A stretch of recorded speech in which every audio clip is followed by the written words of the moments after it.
안녕하세요. 저는 바다를 아주 좋아하는 서혜영입니다. 저는 나중에 꼭 바다와 관련된 직업을 가지고 싶어요. 바다에서는 어떤 분들이 어떤 일을 하고 계실까요? 저처럼 바다에서 일하는 분들이 궁금한 친구들을 위해 제가 조금 알아보았는데요. 지금부터 저와 함께 만나러 가볼까요? 여러분, 지구 전체의 70%는 바다로 이루어져 있답니다. 그리고 이 거대한 바다에는 지구상에 존재하는 생물의 80% 이상이 서식하고 있다고 해요. 그리고 이 바다 생물들은 육지와는 다른 아주 복잡하고 다양한 환경에서 자랐기 때문에 육상 생물과는 생김새도 다르고 그 구조도 많이 다르답니다. 이렇게 바닷속에 살고 있는 다양한 생물들을 연구하고 계시는 분들이 있다고 하는데요. 혹시 해양식물질 연구원들이 하는 일에 대해서 들어보셨나요? 해양식물질 연구원들은 해양생물들이 가지고 있는 특별한 물질을 이용해서 인간 생활에 사용할 수 있는 여러 의약품과 산업소재 등을 만들어내기 위한 연구를 하고 있다고 해요. 그럼 이제 더 자세히 이분들이 어떤 일을 하고 계시는지 영상으로 만나볼까요?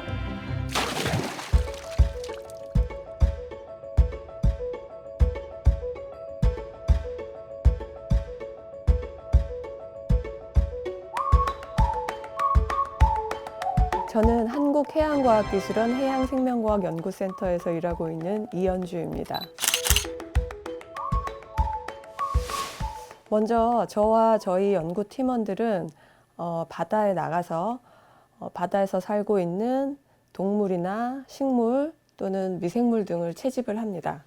그런 생물들을 가지고 와서요. 동물이나 식물들은 추출을 해서 그 안에 어떤 새로운 물질이 들어있는지 찾아보는 일을 하고요. 미생물 같은 경우는 실험실에 가지고 와서 배양을 한 다음에 그 배양에서 나오는 물질들을 추출을 해서 그 안에 어떤 물질이 들어있고 그 물질들이 어떤 기능을 할 수 있는지를 보는 연구를 하고 있습니다.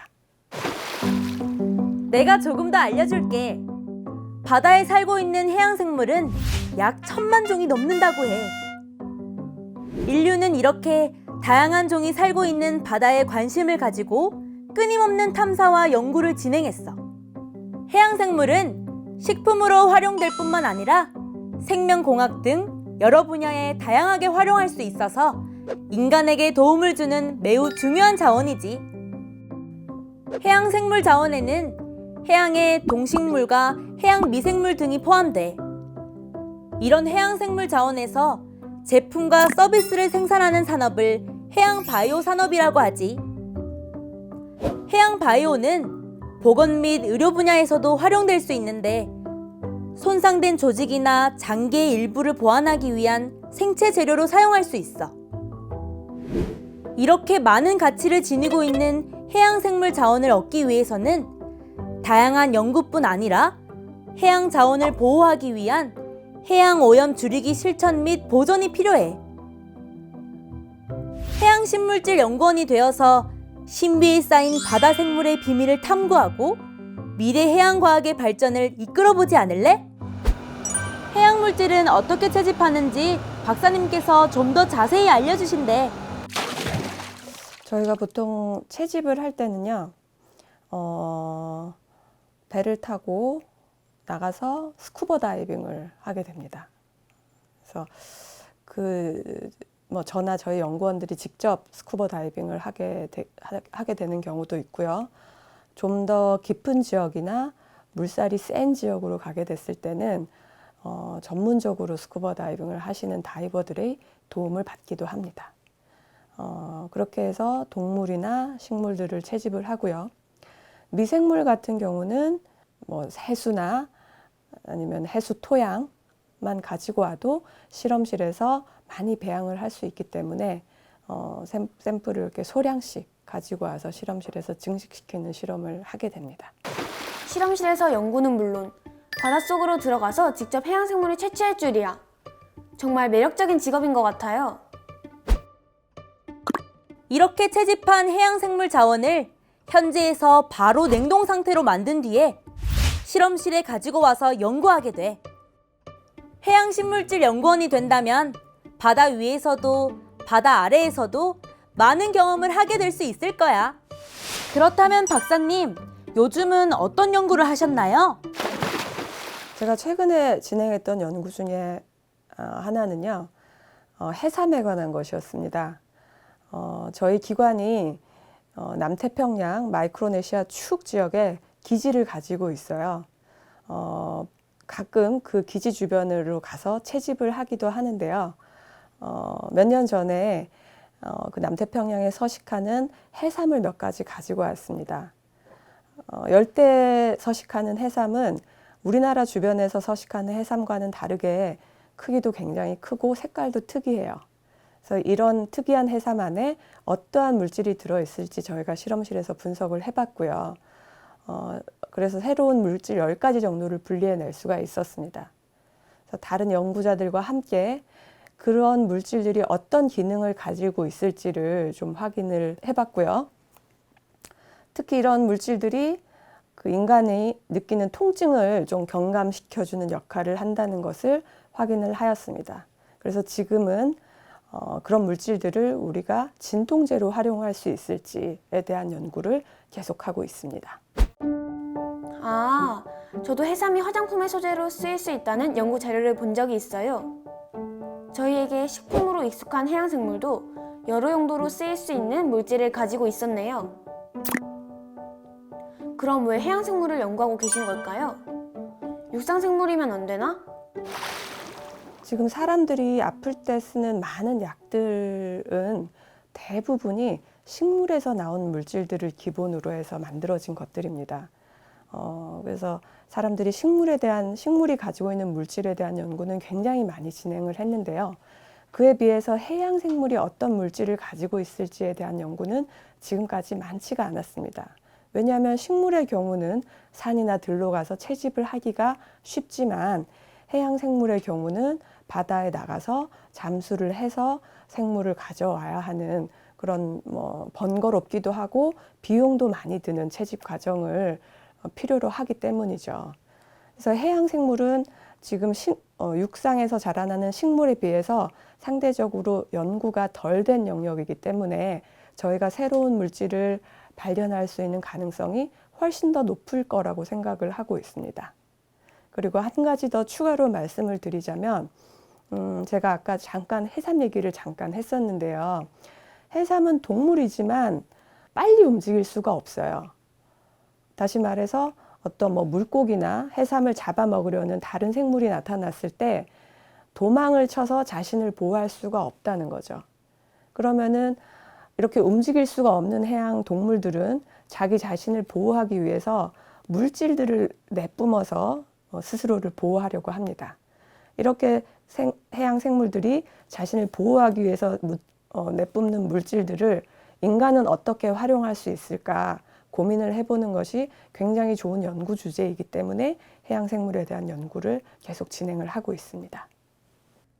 지난 2019년에는 한국해양과학기술원 독도 연구팀이 항암 효과를 지닌 실물질을 발견하기도 했어.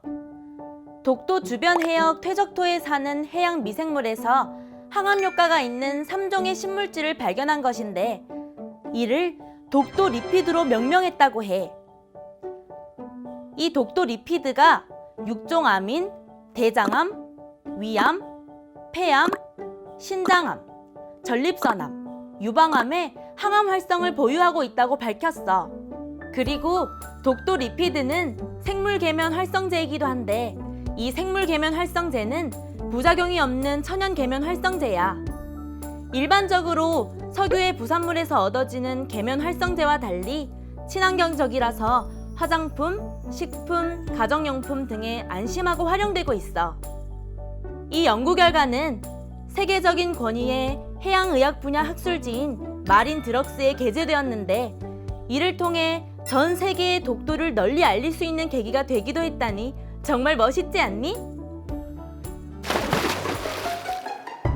호기와 함께하는 깜짝 퀴즈 타임! 해양 생물에게서 얻은 물질로 만들 수 없는 것은 무엇일까요?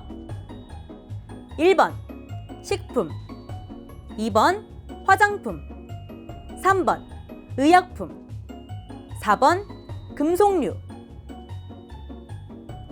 정답은 4번 금속류. 해양 생물로부터 나오는 물질들로는 식품, 화장품, 보건 및 의약품, 신소재 등을 개발할 수 있어. 금속류는 해양 광물 자원에서 얻을 수 있어.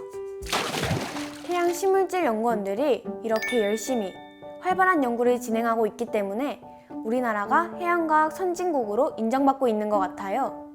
제가 만약 해양 식물질 연구원이 된다면 인간에게 도움이 될 수 있는 새로운 물질을 발견할 수 있다는 기대감에 매일이 설레일 것 같아요.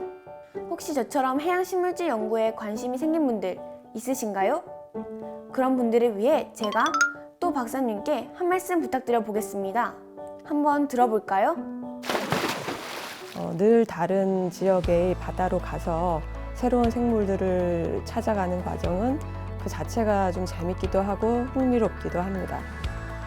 그 이후에 가져온 생물들을 연구실에 가지고 와서 분석을 하고 탐색을 하는 과정을 거치게 되는데요.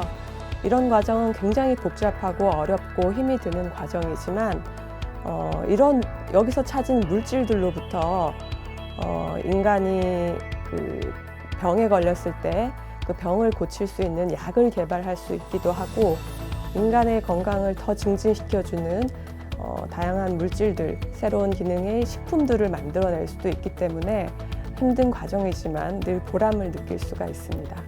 제가 지금은 해양 생물로부터 나오는 물질들을 연구하고 있지만 저는 원래 전공이 약학이었고요. 박사 학위를 받을 때는 화학으로 학위를 받았어요.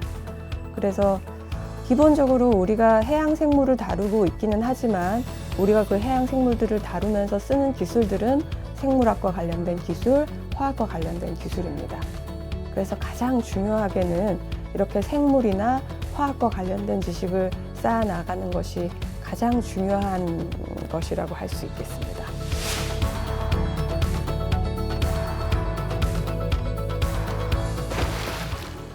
해양 식물질 연구에 관심이 생긴 친구들은 생물이나 화학에 관련된 공부를 미리미리 해두는 게 좋을 것 같아요. 오늘 준비한 해양 직업 소개는 여기까지입니다. 여러분들이 해양 직업에 대해서 더욱 알아갈 수 있었던 시간이었길 바랍니다. 지금까지 바다를 좋아하는 서혜영이었습니다. 안녕!